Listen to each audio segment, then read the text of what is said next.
Did you ever think you'd see an all-electric Subaru? Well, now you have, because this is the 2023 Solterra. It's debuting at the Los Angeles Auto Show this week, and Subaru says it's coming to public roads sooner rather than later. They're aiming for about mid-year 2022. Here's what we know right now. The Solterra is a four-door compact SUV. It's got standard all-wheel drive because it's a Subaru. And of course, it's got a battery pack under the floor, sending power to two electric motors, one in the front and one in the rear. One of the interesting things about the Solterra is it's not an existing platform, meaning this isn't just an electric Outback or Forester or anything like that. Subaru developed the Solterra in conjunction with Toyota, so they're sharing some components and technology. Toyota's going to come out with a similar model with their own components later, but Subaru paid special attention to the chassis and the all-wheel drive system, because that's what's especially important to them. So we do expect to see a fair bit of Subaru DNA in this, even though it's shared. But hey, while I get more acquainted with this thing, why don't you go ahead and hit like and click subscribe so that you can be the first to see Edmunds videos when they come out. And if you want to read a full article about the Subaru Solterra, click the link in the description below. I feel like we should start here at the front for this reason. The Solterra doesn't have a frunk. Instead, you've got the front electric motor and the inverter sitting on top of it. Now, the reason why, according to Subaru, is that this is the size they wanted for the Solterra. And if they were going to drop this whole system down and create a frunk, they would have had to make the Solterra much longer. Instead, this size gives them the ability to go after the safety scores they're looking for and create a shorter overhang for off-roading. Maybe you agree with Subaru's logic there, maybe you don't. Now, what I do know, because I just wrote it down, is that the Solterra has the electric equivalent of 215 horsepower, 246 pound-feet of torque. Now, 220 miles of estimated range is not exactly blowing any other EVs out of the water right now. But let's talk about what Subaru is known for, and that's off-road capability. As we said, the Solterra comes with all-wheel drive standard. It also comes with X mode standard. That's Subaru's traction control system, so that if you're in especially slippery stuff, snow, things like that, you can flip that on and it'll give you extra capability. Ground clearance for the Solterra is 8.3 inches, which is pretty good for a compact SUV, though it's a little bit less than its brother, the Forester. In terms of protection, there aren't really skid plates, but there is kind of an aluminum cage underneath the floor that's protecting the battery. But there's a whole lot of plastic cladding around the fenders, the front and rear bumpers, and the sill here. Basically, the whole front bumper is made out of it. For wheels on this model, there's 20 inches. Now this is the highest level touring. There's also gonna be a premium and a limited. We'll get to see those a little bit later. Maybe there'll be some other wheel options a little bit more rugged. Also, in terms of towing, you will be able to add a tow hitch. It does not come standard, and we don't have maximum towing capacity figures yet.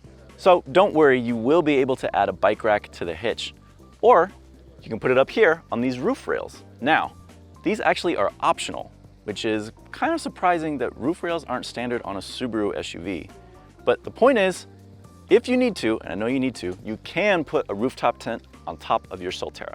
Overall, when it comes to the exterior, there are a lot of clues here that this is definitely a Subaru. When it comes to off-roading though, it feels like the Solterra is going to perform well off-road for an EV. I'm not really sure how it's going to perform off-road for a Subaru. Let's check out the interior though. Okay, inside the Solterra.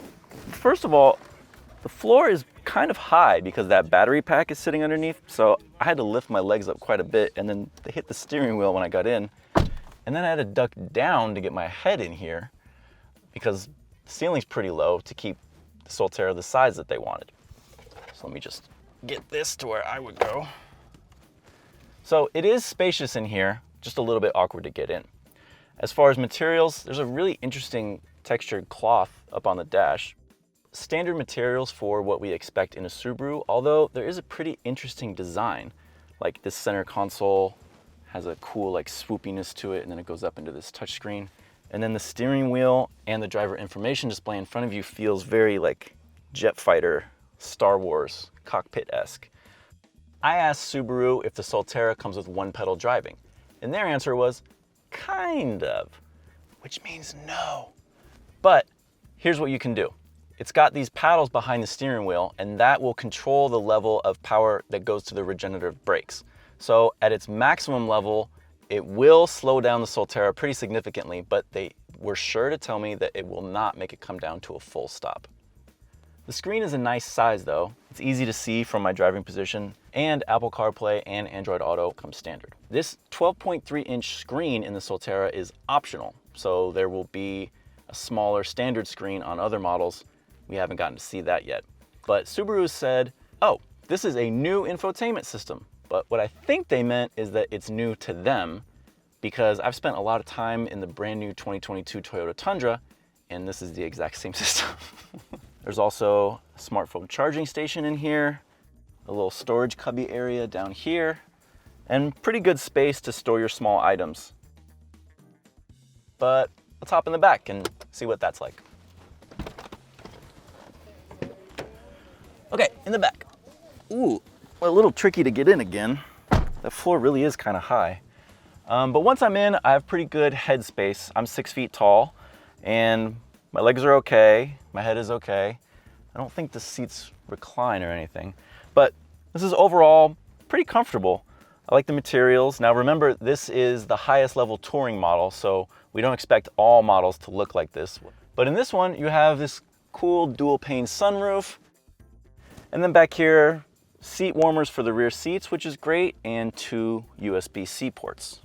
You can also pull down this center space for an armrest or a cup holder. In all, I would say 4 adults can ride in here pretty comfortably. It's just a little bit tricky to get in, especially if you have longer legs. But once here, I feel like this would be a comfortable place to spend some time on a road trip. But let's see what the cargo's about.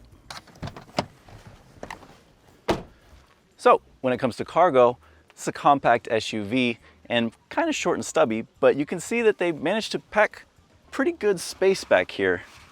Now, because there's an electric motor powering the rear wheels under here, you don't get room for a spare or an underfloor storage area. But there is a cool slide out feature where you can take this tray, move it a rung down if you need to load something larger. You can also get a cargo cover like this. And even though there aren't any rear seat release latches down here, the rear seats do fold down pretty easily, and they go almost flat into a 60-40 split. Now, that's super helpful if you need to load something large like electronics or furniture that you have to push all the way back there.